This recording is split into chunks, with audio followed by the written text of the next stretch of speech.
Hi, this is Mark. I'm going to do a little overview of factors, multiples, highest common factor, lowest common multiple, and product of prime factors. Now, the first thing to look at is factors.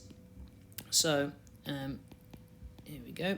Now, factors are numbers that divide into the number you're looking for. So, for example, if you're looking for the factors, here we go, factors of 12, these would be, so these are numbers that multiply together to make 12. So 1 times 12 is 12. So 1 and 12 are both factors of 12. Other factors would be 2 times 6 and 3 times 4. Okay, so 1, 2, 3, 4, 6, 12 are all factors of 12. Now, say, for example, I wanted to do factors of, say, 24. Now, what I want to do for this is, I find the easiest way of finding factors is to do them in pairs. So here are the factor pairs. So I do 1 and 24 are factors of 24. So are 2 and 12. 3 times 8 makes 24. 4. Now, notice what I'm doing here. I'm going down the factors and I'm doing them sequentially. So I'm going 1, 2, 3, 4 and seeing as they multiply which ones, how many times they go into 24. So 1 and 24, 2 and 12, 3 and 8. 4 times 6 makes 24. Then I check, does 5 go into 24? It doesn't. Okay, it doesn't go in, so I don't need to do 5. But 6 does. I know 6 times 4 makes 24. Now, as soon as we've got some form of repetition there, we can see the 4 and the 6 and the 6 and the 4 have repeated themselves. I know that I've reached the end of all the factors of 24. So these are the 24. So as soon as there's these are the factors of 24. As soon as there's a repetition, there's my indicator that we've got all of those. Okay, so say we wanted to do the factors of, say, 20. All we have to do is 1 and 20, then look at 2. It does 2 times 10. Does 3? No, it doesn't. So I can get rid of that. Okay. 4 does. 4 times 5 does. And then I know that 5 does. It's 5 times 4. But again, I've got my repetition. So that is all of the factors of 20. Now, we're going to have a look at multiples. So multiples... There we go. Multiples are numbers in the times table of the number we're looking for. So say, for example, we are asked to find the multiples of 6. Okay, what we do is we write simply the multiples of 6 of the 6 times table. So that would be 6, 12, 18, 24. Those would all be multiples of 6. Now, say we're asked to find the multiples of, say, 30.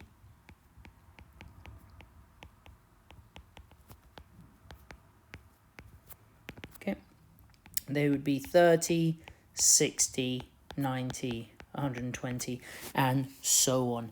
Now, the other thing to look at is prime factors. So, and I'll talk about why those are useful in a bit, but essentially we look at prime factors. Okay, now prime factors are, in a similar way, they're factors, but it's all the prime numbers that multiply together to make the number we're looking for. So, say, for example, we are looking for the prime factors of 12. What we want to do is we break down 12 into prime numbers that multiply together to make 12. Now, remember, prime numbers are numbers that only have 2 factors, 1 and themselves, okay? Because they can only be divided by 1 and themselves. So essentially, another way of thinking of, they're in no other times table other than the 1 times table and their own times table. And the first prime number is 2, okay? The reason for that is because 1 only has 1 factor. So it's numbers that have 2 factors. So they would be things like 2, 3, 5, 7, not 9, because that's 3 times 3, and then you have 11, etc. So what we're doing is breaking the number 12 down into prime factors, and the easiest way of doing this is to use a factor tree. So we have 12 is broken down by 2 times 6. Of course, we could also do 3 times 4. The fact is, it doesn't really matter which way you break it down, it'll always give you the same answer, but let me show you this. So 2 is a prime number, and 6 is not, but it can be 3 times 2. So we can say that 12 is equal to 2 times 2 times 3. Now, generally, I write these in order of size, okay? But if I was asked to find the factors of 12 and I decided not to break it down into 2 times 6, say, for example, I wanted to break it down into 3 times 4, well, 3 is a prime number and 4 is 2 times 2. And again, if I write those in order of size, 2 times 2 times 3, it is exactly the same as each other. So the good thing about these factor trees is it doesn't matter what order you break them down into, they'll always give you the same answer. So let's have a look. Say, for example, I wanted to find the prime factors of, say, 20. Okay, factors, terrible writing, of 20. Here we go. So if I wanted to find the prime factors of 20, I take my 20 and I break it down into, say, 2 times 10, and that's 2 times 5, and there we have it. So 20 is 2 times 2 times 5. Those are my prime factors. Again, I'll come back to why that's important, or why it's quite useful in a bit for us to do prime factors whilst we're doing our multiples and factors. Right, now the next thing to look at is this. We're going to be looking at highest common factor and lowest common multiple. So highest common factor, or HCF, are common factors. Now, those are factors that are common to two particular numbers, but it's the highest one. Now, I'll go into what that actually means just now. So, say, for example, we have to find the highest common factor of, say, 20 and, say, 36. Okay, so we're going to find the highest common factors of 20 and 36. Now, one way we can do this, essentially, is to, we can take the factors of 20. So the factors of 20 here would be 1 and 20, 2 and 10, 3 doesn't, but 4 and 5. And then I would have 5 and 4, but again, they're repetitions. So we know that all the factors of 20 would be this. The factors of 36 would be 1 and 36, 2 and 18, 3 times 12, 4 times 9, definitely testing my times tables here. 5 doesn't go, and 6 does, 6 times 6. Now we have a repetition there, and of course the next number that will go up would be 9, and 9 times 4, so we don't need to do that. So we've got all of our factors of 36. Again, if you wait for this repetition to happen at the bottom here, then you know you've got all the factors. Now, the next thing for us to do is to find the highest common factor. Common means in both of them, they're common to both of them. So let's have a look at this. 1 is common to both of those. Great. So that is a common factor. But is it the highest one? Let's have a look. We've also got 2, and 2 is common to both of those. 4 does, but no others. So we know that 4 is the highest common factor of 20 and 36 here. Okay? But if we now, the next topic we also look at is the lowest common multiple. Okay, so as I said, you can do your highest common factor using this method where you write out all the factors and just see which ones are common and which are the highest. Lowest, and I'll show you the same method or similar method for the lowest common multiple. For if you were asked to find the lowest common multiple of, say, 6 and here we go, 6 and 5, so 5 and 6, what you would do is you're looking for common multiples. So we would write out all the numbers that are in the 6 times table. So let's do that. So the 6 times table would be 6, 12, 18, 24, 30, 36, etc. And then write out the 5 times table, 5, 10, 15, sorry, my writing is terrible, 20, 25, 30, 35, and so on. Now, hopefully you can see here that we have a common multiple. It is a multiple that is in both the 6 times table and the 5 times table there. But hopefully you can see that there would be more. In fact, 60 is in the 6 times table, and it is also in the 5 times table, because 5 times 12 is 60 and 6 times 10 is 60. So that is also another common multiple, but what we're looking for is the lowest common multiple. It's the smallest of those. So you could call it the smallest common multiple. We call it the lowest common multiple. In the same way, your highest common factor could be called your greatest common factor, or your largest common factor. We call it the highest common factor. Okay. Now, There is another way of doing these without having to list out all of these. I'm going to show you how this works. So what we can do is we can use a Venn diagram. Now, say for example, we are given a question where we're asked to find the lowest common multiple and highest common factor of two numbers. Say for example, the numbers are 20 and 36 here. Okay, so now we already know the 20 and 36 must be 4 as our highest common factor from the previous, but let's have a look at this. But we haven't done the lowest common multiple for those. So we're going to do 20 and 36. The other way we can do this is we take the 20 and we break it down into prime factors, which is 2 times 10. Now again, of course, 2 is a prime number and 10 is 5 times 2 here.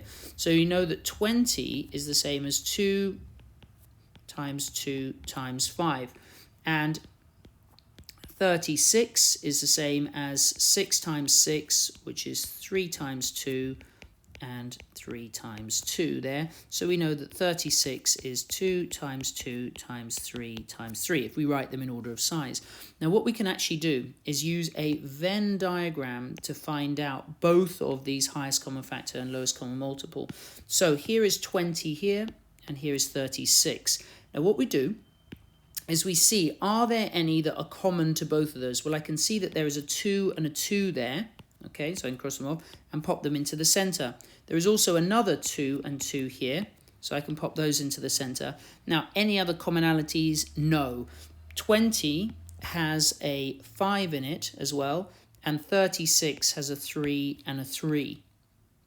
Now, to find this just needs to be remembered, but to find the highest common factor, okay, the highest common factor is this number in the center. It's those two numbers multiplied together. So what we have is that will be 2 times 2, which is 4. We already found that from the previous question here, where we found out the highest common factor of 20 and 36 was 4.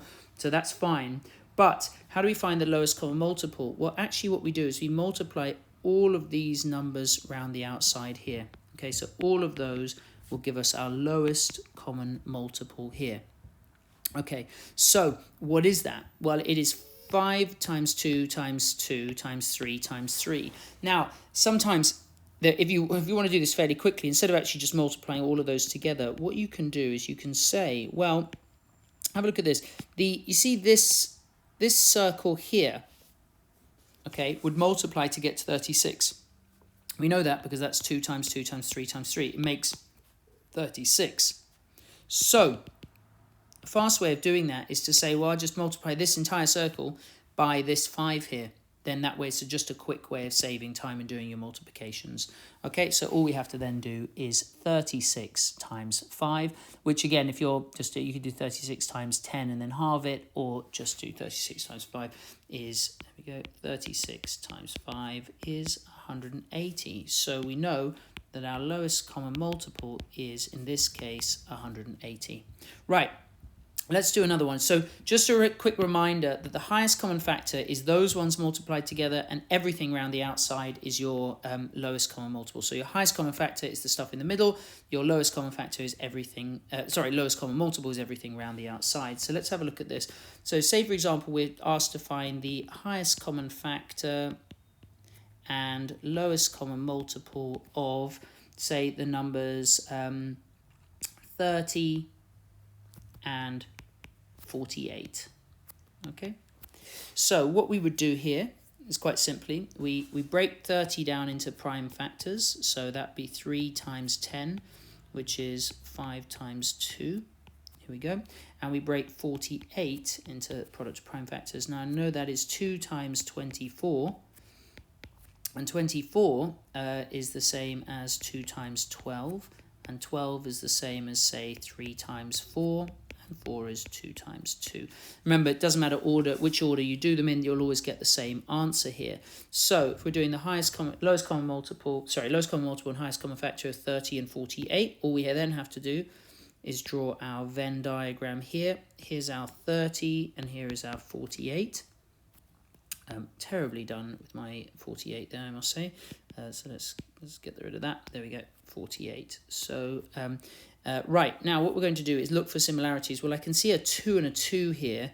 So immediately those will go into the center here. So we've got our 2 and our 2. I can see that there is a 3 here and a 3 here. So that goes into the center there. And then from there, that's where the similarity ends, sadly. So 30 has a 5 here. This has a 2, a 2, and a 2. Okay, and just as a recap, just to remind ourselves that the highest common factor will be 2 times 3, in this case, which will be 6. And to find the lowest common multiple, you just multiply all of those together, which actually is, hopefully you can see, because these guys here will make up 48, and you just times that by 5 there. Okay, so, and that's our lowest common multiple, okay, which will be 2 times 2 times 2 times 2 times 3 times 5, which, as we can see, will just make 48 times by 5, which is 240. There we go. So that is our lowest common multiple and our highest common factor.